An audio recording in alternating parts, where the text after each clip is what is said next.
इस वक्त भी हम दोबारा कश्मीर के हवाले से कुछ पहलुओं को डिस्कस करेंगे। मोदी के कुछ जो चेंजेस हैं कॉन्स्टिट्यूशन में और जो अमेंडमेंट से क्या नुकसानात हुए हैं, क्या माइंड उसका चल रहा था उस वक्त, या वो जो उसके माइंड में था वो क्या वो कम्प्लीटली फुलफिल हो सका, इन सारी चीज़ों को हम आज डिस्कस करेंगे। हमारे साथ आज यहाँ पर मौजूद हैं इंटरनेशनल रिलेशन एक्सपर्ट, एनालिस्ट भी हैं, एजुकेशनिस्ट भी हैं, असिस्टेंट प्रोफेसर नमल यूनिवर्सिटी में भी हैं, और आज हम उनसे बात करेंगे मोदीज़ और Indian design for future of illegally Indian occupied Jammu and Kashmir. तो आइए वेलकम करते हैं। हमारे साथ यहाँ पर मौजूद है डॉक्टर अतीकुर रहमान साहब। अस्सलाम वालेकुम जी। Thank you so much sir, कैसे हैं आप? मैं बिल्कुल ठीक हूँ। टॉपिक आपने बहुत अच्छा सिलेक्ट किया है ना? टॉपिक बहुत अच्छा है, लेकिन इस टॉपिक को जितनी दुनिया में रिस्पांस मिलना चाहिए उतना मिल नहीं रहा, अनफॉर्चुनेटली मिल नहीं रहा। तो वजह क्या है वैसे? क्या हम सर्कुलेट नहीं कर पा रहे या अपनी बात को बयान नहीं कर पा रहे? क्या वजह है? वजह उसमें दो तीन वजूहत हैं। जिस तरह पूरी दुनिया में अगर देखा जाए तो जो इंडिया की एक पोजीशन है वो थोड़ी सी पाकिस्तान से डिफरेंट है। इंडिया पूरी दुनिया में अपने आप को पोर्ट्रे इस तरह करता है कि जिस तरह वो बस इस खित्ते में सिर्फ इंडिया ही है और कुछ नहीं है। हालांकि इस खित्ते में पाकिस्तान भी एक एटमी ताकत है, और अगर हम देखें तो मुस्लिम दुनिया में एक ही एटमी ताकत है जो पाकिस्तान है और इस खित्ते में है। खैर वो फिर पाकिस्तान में वो जो इंडिया का एक क्लैश है पाकिस्तान के साथ, उसकी आड़ में आके फिर इंडिया की एक डिप्लोमेसी जो है इंटरनेशनल, उसका एक जो मेन कंपोनेंट है जी, जिसको आप ये कह सकते हैं कि जो ग्रेविटेशनल उसका जो पॉइंट है, जो उसका सेंटर है, वो ये है कि उसने पाकिस्तान के हर उस चीज़ के अगेंस्ट खड़े होना जिसको पाकिस्तान सपोर्ट करता है। True that. अब जिस तरह पाकिस्तान अब कश्मीर पे सपोर्ट करेगा तो वो कश्मीर के खिलाफ इंडिया खड़ा होगा। ये सिर्फ कश्मीर ही नहीं, जिस पॉइंट पे पाकिस्तान अगर एक तरफ खड़ा है तो इंडिया ऑपोजिट खड़ा होगा। अब कश्मीर पे भी पाकिस्तान अगर सपोर्ट करता है तो इंडिया उसके अगेंस्ट है। तो मेरे ख्याल से अब हमें स्ट्रैटेजी ऐसे करनी चाहिए कि हम इंडिया को सपोर्ट करें तो वो अपने ही खिलाफ हो जाएगा। अच्छा, ये आपकी बात बहुत अच्छी है, हमें स्ट्रैटेजी चेंज करनी चाहिए। लोग भी यही बात करते हैं, हमारे जो है ना आम जो हमारे जो लोग हैं वो भी यही कहते हैं कि हमें स्ट्रैटेजी चेंज करनी चाहिए। हम स्ट्रैटेजी चेंज जो भी करेंगे ना, हमारी एक अप्रोच है वो है पीसफुल अप्रोच, उसको हम नहीं छोड़ सकते। बिल्कुल। अब जो भी स्ट्रेटजी बनाएंगे उस पीसफुल अप्रोच के एग्जैक्टली उसी, ये जिस तरह हमने कैंपेन चलाई थी, ये सिंबॉलिकली हम कुछ देर खड़े हो जाना, पिछले साल इस गवर्नमेंट ने एक नई कैंपेन इंट्रोड्यूस करवाई थी तो लोगों ने इसको बड़ा क्रिटिसाइज किया, तनकीद किया। एक्चुअली वो एक पीसफुल वे था दुनिया को एक मैसेज देने का कि कश्मीर हमारे लिए कितना इम्पोर्टेंट है। तो इस किस्म के हम जितनी भी जो अपनी पॉलिसीज बनाते हैं कश्मीर के लिए, हमारी अप्रोच पीसफुल है, सही। इंडिया की एग्रेसिव है, इसलिए हम जितनी भी पॉलिसी बनाएंगे वो इंडिया की अप्रोच को नहीं मैच कर सकती, नहीं मैच कर सकती। अच्छा, अभी मैंने बात की कि हम कॉन्स्टिट्यूशन के हवाले से अगर बात करें तो जो मोदी ने उसके अंदर अमेंडमेंट्स की, एक तरह के वो जो हमारे आर्टिकल 35A एंड 370 थे तो उनको सस्पेंड किया। तो डू यू थिंक कि क्या उस वक्त उसके दिमाग में चल रहा था, ये करने की वजह क्या थी, और जो जिस वजह से उसने इन दोनों आर्टिकल्स को सस्पेंड किया वो क्या कामयाब हुआ उन चीज़ों में? अच्छा, कामयाबी तो अगर आप देखेंगे शुरू से लेकर अब तक इंडिया ने जितने भी कश्मीर में मूव लिए हैं, जितनी भी पॉलिसीज इंट्रोड्यूस करवाई हैं, कामयाबी तो उसको किसी में नहीं हुई। कामयाबी उस वक्त होती है जब लोग जो हैं कश्मीर के या जिस जगह पे आप कोई मूव ले रहे हैं वो लोग भी हैप्पीली इसको एक्सेप्ट करें। बिल्कुल, और आपकी नीयत साफ हो। एग्जैक्टली। खैर नीयत तो वो हम क्या कह सकते हैं इसके बारे में। तो वो जो भी मूव कश्मीर में लिए जाते हैं, अब उधर के लोग इसको रेजिस्ट करते हैं। अब ये जो कॉन्स्टिट्यूशनल अमेंडमेंट्स मोदी ने की थी, इसका मतलब ये था कि पूरी दुनिया को एक मैसेज दिया था कि बस अब वो डिसाइसिवली कश्मीर को जो है अब वो उसका स्टांस जो है वो ख़त्म करेंगे, जो वो चाह रहे हैं वो उसके मुताबिक ही इम्प्लीमेंट करेंगे। लेकिन शायद एक चीज़ को इग्नोर किया कि अब दुनिया बहुत बदल चुकी है। अब जिस तरह सोशल मीडिया का दौर आ गया है, जिस तरह कम्युनिकेशन चैनल्स बड़े स्ट्रॉन्ग हो चुके हैं, अगर आप एक तरीके से किसी कम्युनिकेशन को रोकेंगे तो हजारों और तरीके हैं जिससे आप आवाज नहीं दबा सकते। एग्जैक्टली, आप किसी भी चीज़ को जो है ना स्नब नहीं कर सकते। तो उसी तरह इंडियंस ने, मोदी ने जब ये कॉन्स्टिट्यूशनल अमेंडमेंट्स की लोगों ने रेजिस्ट किया, फिर इन्होंने कुछ लोगों को, उधर के लोग जो ज़्यादा इसके ख़िलाफ़ थे, कईयों को पकड़ा, फिर लॉकडाउन लगाना पड़ गया, फिर इनके अपने ही इंडिया के कुछ अपने ही पॉलिटिशियन से वो चाह रहे थे हमने जाना, इन्होंने उनको भी रोक दिया। तो एग्जैक्टली वो है कुछ लोगों के नाम उसमें, अगर आप गूगल करें आपको पता चल जाएंगे। तो इन्होंने उनको भी रोका, इंटरनेशनल कम्युनिटी ने आने की कोशिश की, उसको भी रोका। तो उससे पूरी दुनिया को पता चल गया कि ये कोई इतनी पॉजिटिव डेवलपमेंट नहीं है। तो ये वो खुद से ही अपने खोदे हुए गड्ढे में खुद से ही मोदी एडमिनिस्ट्रेशन जो है ना वो गिरी है, दुनिया को पता चल गया। तो एक तरीके से पाकिस्तान की भी हेल्प होगी कि पाकिस्तान इतने अरसे से जो दुनिया को चिल्ला रहा था कि कश्मीर में क्या हो रहा है, वो इंडिया ने खुद ही बता दिया। इंडिया में खुद ही बता दिया। अच्छा, अब इसमें कुछ ऐसा नहीं है कि इंटेंशनली इंडिया ने ऐसा किया। बेसिकली ये जो मोदी की ये जो आइडियालॉजी है ना, ये हिंदू आइडियालॉजी तो है, लेकिन ये हिंदू आइडियालॉजी का सबसे वायलेंट वर्जन जो है ना वो ये मोदी फॉलो कर रहा है। इसकी पॉलिटिकल जो पार्टी है उसका वो थीम है। तो उस वजह से अब ये उधर दबा नहीं सकते किसी चीज़ को। ये जो भी मूव लेते हैं अब उसको पूरी दुनिया से छुपाना बहुत मुश्किल है। सही। तो वो दुनिया को पता चल जाता है। यूनाइटेड नेशन में आप गूगल कर लें, बल्कि ये हमारे नाजरीन भी देखने वाले अगर गूगल करें तो यूनाइटेड नेशन ने भी इस पर रिपोर्ट किया, इंडिया ने जो कश्मीर में ह्यूमन राइट्स वायलेशन जो हो रही है उसको रिपोर्ट किया।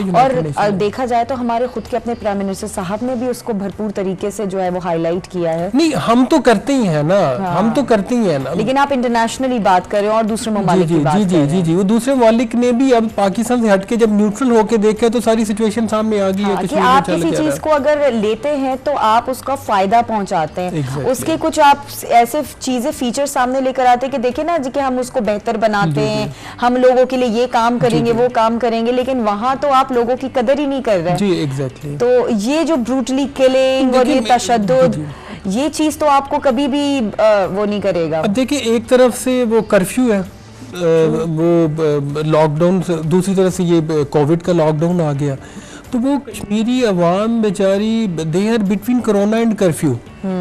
तो उसमें they were already very much miserable condition. उनकी जो बड़ी मिजरेबल कंडीशन थी, इन्होंने उनकी कम्युनिकेशंस लाइन जो है वो इन्होंने शट डाउन की हुई है। तो बहुत ज़्यादा उनको इन्होंने जो है ना वो जिस कदर हो सकता है इन्होंने उनको सप्रेस करने की कोशिश की है। उसी से थोड़ा सा मैं आगे बात करना चाहूंगी कि अगर सिचुएशन वहां की देखी जाए तो कश्मीर को एक ओपन जेल बना दिया गया है कि आप एक खुली हवा में सांस भी नहीं ले पाते, आप अपने घर में रहकर भी जो है वो डरे हुए और सहवे में रहते हैं, आपको अगले पल का नहीं पता कि क्या होने वाला है, आपके रिश्तेदारों के साथ क्या होने वाला है। तो ये जो एक डर और खौफ आपको पल पल मिल रहा है, तो डू यू थिंक कि ये कब तक इस चीज को कंटिन्यू कर सकेंगे? देखिए, जुल्म है उसको कंटिन्यू रखेंगे। उसकी सबसे बड़ी जो वजह है कंटिन्यू रखने की कि इंडिया के पूरी दुनिया में जो एक ताल्लुकात हैं वो बहुत इम्प्रूव्ड है, वो बहुत इकोनॉमिकली और स्ट्रेटजिकली। ये पूरी दुनिया में इंडिया जो है, पूरी दुनिया में जब भी किसी मुल्क से रिलेशन बनाता है, और ये बात बड़ी एक पढ़ी लिखी बात है, ये लोग इसको, हम पाकिस्तान नहीं पूरी दुनिया ने इसको कोट किया है, इस पर बड़ी बुक्स भी आई हैं। तो इंडिया जब भी किसी मुल्क से रिलेशन बनाता है तो वो ये देखता है कि इससे मैं इकोनॉमिकली क्या ले सकता हूँ, फ़ायदा हो सकता है, और दूसरा इससे मैं कितने वेपन्स खरीद सकता हूँ। इकोनॉमिकली इंडिया का फायदा तो कोई मुल्क देखे ना देखे, वो ये जरूर देखते हैं कि इसको कितने वेपन सेल किए जा सकते हैं, और उन वेपन्स को इंडिया का जो टारगेट है वो दो चीज़ों पे होता है। बहुत बड़ी कंज्यूमर मार्केट। जी जी बिल्कुल। उन मार्केट का इंडिया को जो फ़ायदा होता है वो दो जगहों पे होता है। एक तो वो इस खित्ते की जो ज़मीन पे जो जिसको हम टेरिटोरियल पॉलिटिक्स कहते हैं, पाकिस्तान और चाइना के अगेंस्ट वो उन वेपन को, उनकी प्लानिंग है यूज़ करने की। तो दूसरा उनका है ये सी में भी अब उन्होंने वेपनाइजेशन शुरू कर दी है, तो वो सारे वेपन को उधर यूज़ करते हैं। सही। तो इसलिए इंडिया जब भी किसी मुल्क के साथ रिलेशन बनाता है तो वो उसका एक कस्टमर भी होता है। तो इसलिए ये जो पूरी दुनिया में इंडिया के जब रिलेशन बनते हैं तो फिर वो कश्मीर इशू को इंडिया कहता है कि थोड़ा इसको साइड पे मैं रखूं।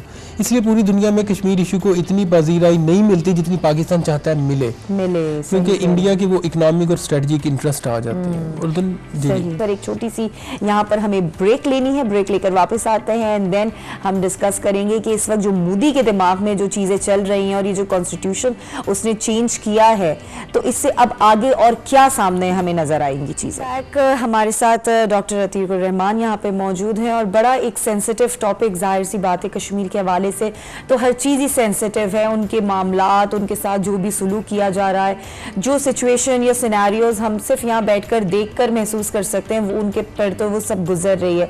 तो जाहिर है हम अपने बहन भाइयों के साथ हैं और हम भी दुआ यही करते हैं अल्लाह ताला से कि जल्द से जल्द उनको इस मुसीबत से और इस जुल्म सितम से, बर्बरियत से आज़ाद करे और आज़ादी की सांस में वो जल्द से जल्द सांस लें, आमीन।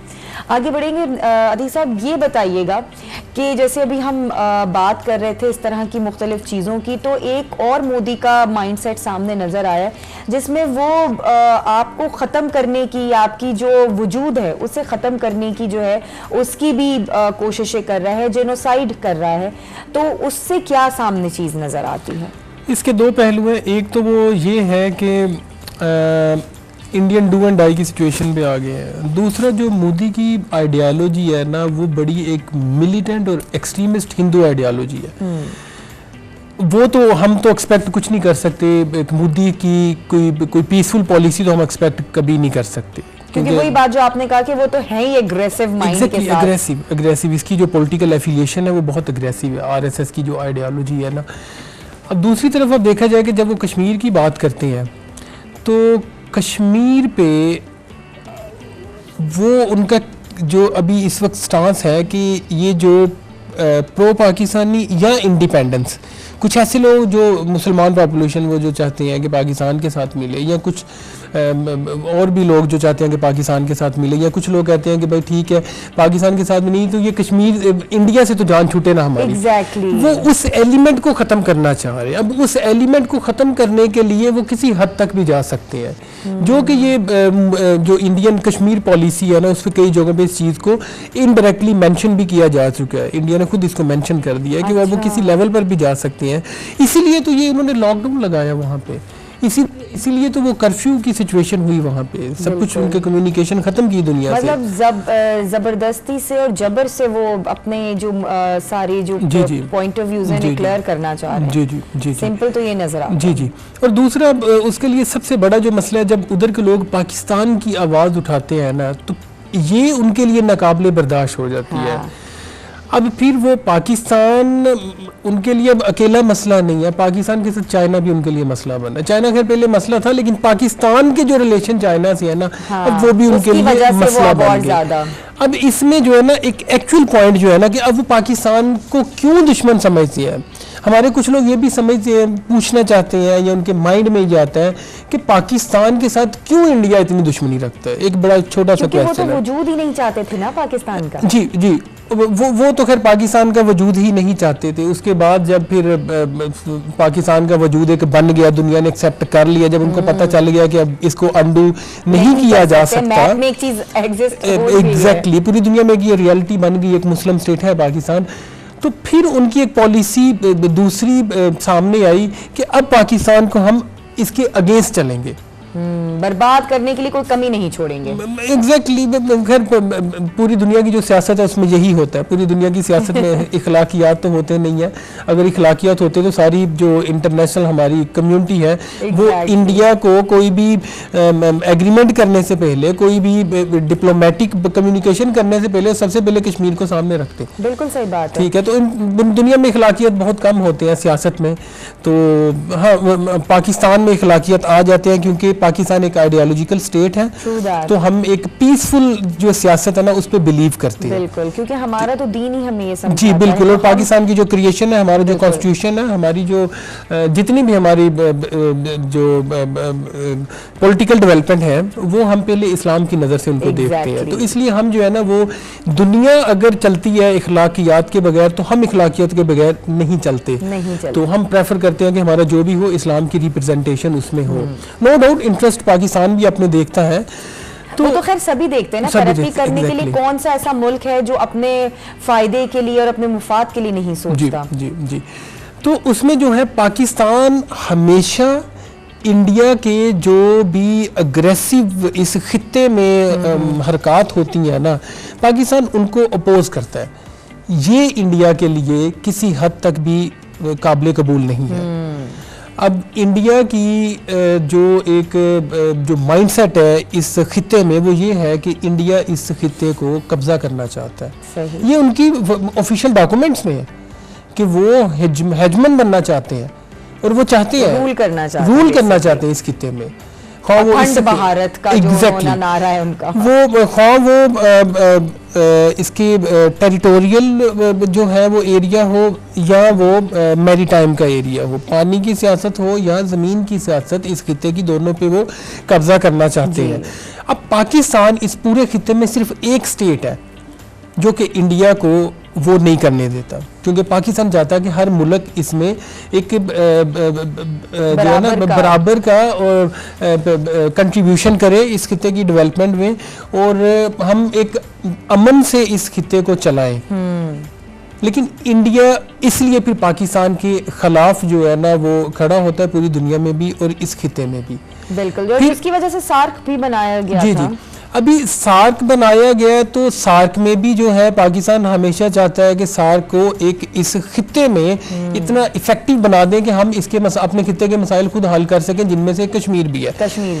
लेकिन बात इंडिया जब आता है सार्क में तो बात इस खित्ते की नहीं, बात पाकिस्तान की आ जाती है, क्योंकि बात पाकिस्तान ने की है इसलिए इंडिया ने इसके खिलाफ खड़े होना।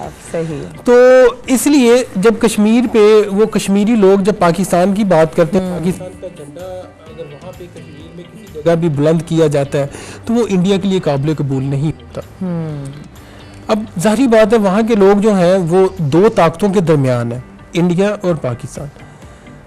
अब ये तो एक ओपन सिचुएशन है। अब वहाँ के लोग अगर पाकिस्तान का झंडा बुलंद करते हैं, अगर वो चाहते हैं पाकिस्तान के साथ मिलना, तो ये इंडिया की इसमें अब अपनी सिचुएशन को देखना चाहिए। बिल्कुल, इंडिया के तो अपने खुद के लोग अगर कभी इस तरह की कोई बात करते हैं तो वो तो अपने लोगों के खिलाफ हो जाते हैं। मतलब उनके तो आपस में भी यकजहती नहीं है, अगर देखा जाए तो, कि वो तो अपने लोगों को भी मारने पे तुल जाएंगे कि अगर उनको ये समझ में आ जाए कि हम वो पाकिस्तान की सिचुएशन के साथ एग्री कर रहे हैं, या वो ये समझ रहे हैं कि हम इस वक्त गलत हैं और हम पाकिस्तान को गलत साबित करने में लगे हुए हैं, तो उनके अंदर तो आपस में भी वो इत्तेफाक नहीं। अच्छा, वो जब हम आपस की बात करते हैं ना, तो इंडिया में और भी जो कम्युनिटीज़ है ना वो कोई इतने मुतमिन नहीं। जिस तरह आप ये सिख कम्युनिटी देख लें, वो बेचारे खालिस्तान की बात करते हैं, उनको पता उनको राइट्स नहीं मिलते। तो इंडिया को किस पे फोकस करना चाहिए, क्यों लोग बात कर रहे हैं। फिर इनके वो जो वो हमारे कॉन्सेप्ट होता है लिटरेचर में, 7 सिस्टर्स का एक कॉन्सेप्ट है। इनके जो वो नॉर्दर्न साइड पे कुछ स्टेट्स हैं वो भी चाहते हैं, वो कहते हैं we are not satisfied with India. वो तमिल है, नागालैंड के लोग हैं, इवन के पिछले दिनों कोई आज से कोई 1.5-2 साल पहले लंदन में भी इनके कुछ लोगों ने मीटिंग की थी, उन्होंने अपना झंडा भी अलग डिक्लेयर कर दिया था। उन्होंने कहा था हम इंडिया से सेपरेट होंगे, इनफ इज इनफ। तो इंडिया का ये मसला है, इंडिया का ये शुरू से मसला है, ये कोई नया मसला नहीं है, शुरू से मसला है कि इंडिया हमेशा जो है वो चाहता है कि मैं आवाज़ दबाऊं ताकत के जोर पे। सही। अब अगर इंटरनल पॉलिटिक्स को हम देखें तो दुनिया के हर मुल्क में इंटरनल मसाइल होते हैं, लेकिन उनको वो मुल्क मैनेज इस तरीके से करता है कि लोगों को सेटिस्फाई करना पड़ता है। और मेरे ख्याल से हमारे प्राइम मिनिस्टर साहब ने सही उनको खिताब दिया है हिटलर का, कि उसने सारे, मेरे ख्याल से अब तो वो हिटलर से भी वो तो दुनिया भी कहना शुरू होगी हिटलर है जी। एक्चुअली हमारा जो सबसे अच्छा मूव हमारे प्राइम मिनिस्टर का मूव है, हमारी जो इस गवर्नमेंट का मूव है, वो करतारपुर वाला था। यस।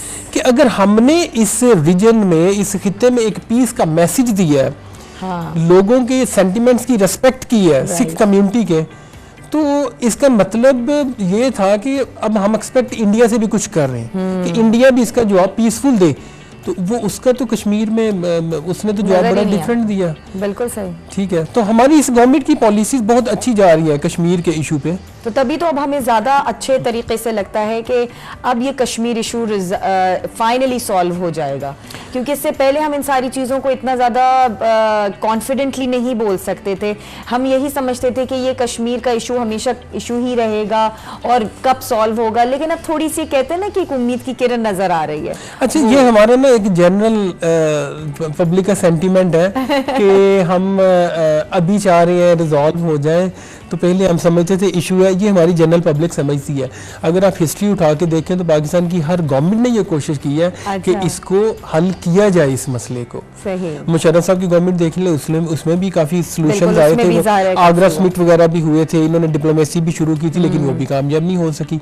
तो पाकिस्तान की हर गवर्नमेंट ने किसी ना किसी तरीके से कोशिश की है इसको रिजॉल्व करने की। अच्छा, अभी हम ये पाकिस्तान की बात करें, अगर हम खुद ये देखें कि जो इंडिया की अपनी खुद की रियासतें हैं उनका इस सिचुएशन से क्या उन पर असर हो रहा है, वो क्या समझती हैं, तो उसके बारे में आप क्या कहेंगे? देखिए, मोदी के आने से सिर्फ इंडिया का जो एक कंपोनेंट था इंडियन पॉपुलेशन का, जो बहुत एक्सट्रीमिस्ट वो हिंदू थे, दे आर सेटिस्फाइड। अच्छा, वो कहते हैं जी ठीक है, अब मोदी आ गया तो अब हम भी जो है ना अब किसी दूसरे को रहने नहीं देंगे, बस हिंदुइज्म इधर होगा।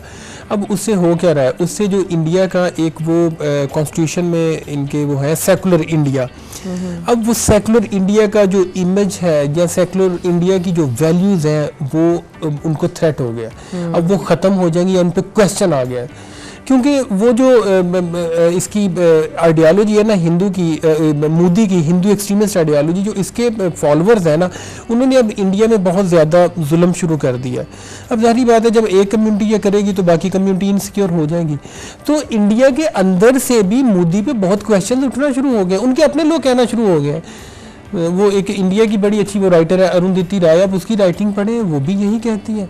सो इंडिया के अपने लोग भी ये कहना शुरू हो गए कि इंडिया की पॉलिसीज जो है ना वो इंटरनली भी ठीक नहीं जा रही। वही जो बात अभी मैंने कही थी कि उनके आपस में भी जी इंडिया के अंदर भी ये प्रॉब्लम शुरू हो गई है ना, इंडिया के अंदर भी वो लोग कहना शुरू हो गए कि ये मोदी आइडियोलॉजी हमें डिस्ट्रक्शन की तरफ लेके जा रही है। हाँ। लेकिन ये है कि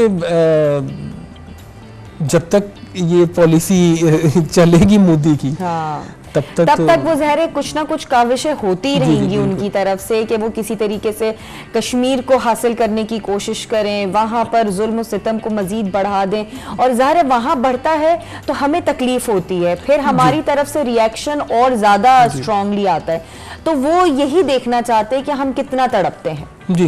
अब इसका एक और पहलू भी है जो कि हमारे नाजरीन भी उसको शायद थोड़ा सा लर्न कर सकें।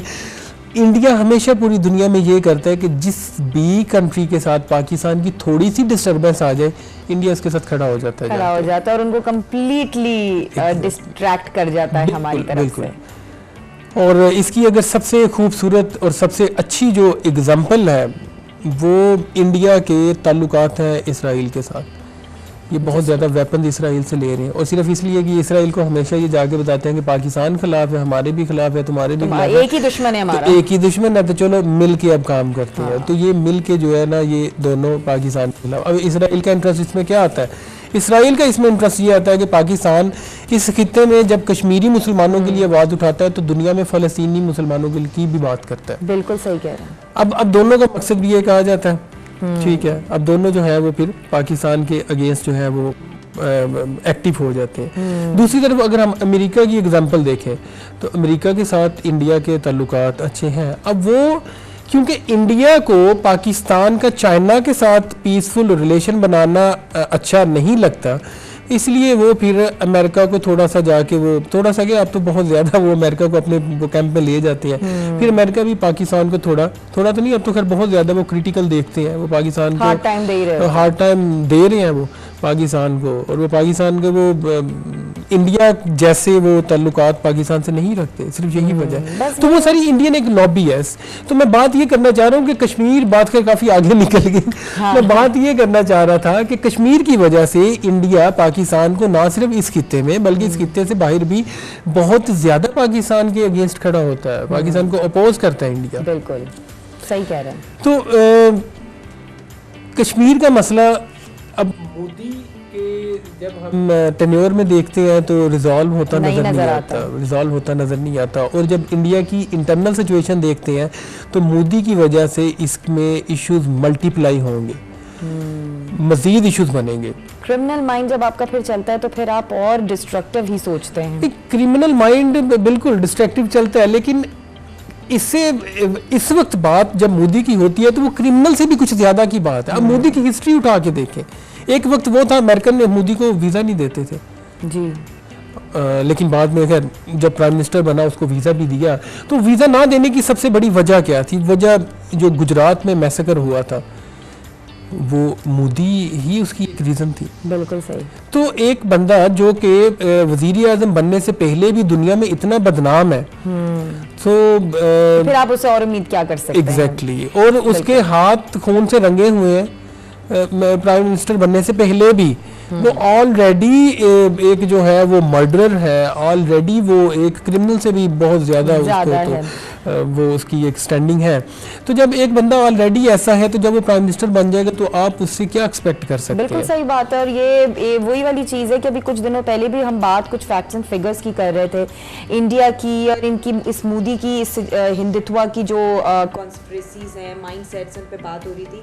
तो बस वही चीज़ें हैं कि ये एक दिन गिरेगा ज़रूर, क्योंकि ये अपने ही जाल में खुद फंसेगा। और जो अभी आप कह रहे थे कि अपनी बनाई हुई खाई में ये एक दिन ज़रूर आएगा, क्योंकि जाहिर है जो क्राइम होता है इट पेज, और वो अपनी जड़ों को इतना मजबूत नहीं कर सकता कि वो बड़ी आसानी से वहां से निकल जाए। तो हम भी बस इसी उम्मीद के ऊपर हैं कि इंशाल्लाह वो कोई ऐसी मिस्टेक जरूर करेगा जहां उसे ये मिस्टेक्स हो रही है। ये जो अभी भी इतने अग्रेसिव मूवी जा रही है, इनका पे करना पड़ेगा। हाईलाइट इस तरह से होंगी कि इन दी एंड रिजल्ट यही सामने आएगा कि या तो कश्मीरियों को फैसला करने का हक दिया जाएगा कि जी उन्होंने किसके साथ रहना है, या इवेंचुअली ये हो जाएगा कि हाँ जी कश्मीर को आजाद किया जाए, इंडिया का वो पार्ट नहीं बन सकता। बेहद शुक्रिया डॉक्टर अतीकुर रहमान साहब। एक बार फिर हमने बड़ा एक हेल्दी डिस्कशन किया है इस हवाले से, और जो भी हम फैक्ट्स एंड फिगर्स हमेशा लेकर आते हैं, डिस्कस करते हैं और आप लोगों की एक्सपर्ट राय होती है, उससे हमें कुछ अच्छा ही एक इमेज बन जाती है कि इंशाल्लाह हमारा कश्मीर ज़रूर आज़ाद होगा। Thank you so much once again. और नाजरीन, आज का हमारा ये डिस्कशन रहा। अगेन हम लोगों ने कुछ मोदी की कॉन्स्पिरेसीज़ के हवाले से कुछ फैक्ट्स एंड फिगर्स आपके सामने रखे और कश्मीर की सिचुएशन को मद्देनज़र रखते हुए आगे के सिनेरियो को सोच रहे हैं। और जहाँ कश्मीर पे हम इतना डिस्कशन कर रहे हैं, वहाँ कुछ ऐसे नगमे भी हमारे पास मौजूद हैं जो हम आपको सुनाना चाहते हैं, और उन नगमों के ज़रिए हम ये मैसेज ज़रूर देना चाहते हैं कि कश्मीरी बहन भाई बिल्कुल परेशान ना हो, अपनी हिम्मत बिल्कुल ना हारें, हम उनके साथ हैं और आखिरी दम तक उनके साथ रहेंगे। इसी के साथ नाजरीन, यहाँ हमारे प्रोग्राम का टाइम भी इख्तिताम को पहुँचता है। इंशाल्लाह फिर आपसे मुलाकात होगी। टिल देन अपना बहुत सारा ख्याल रखिएगा। अल्लाह।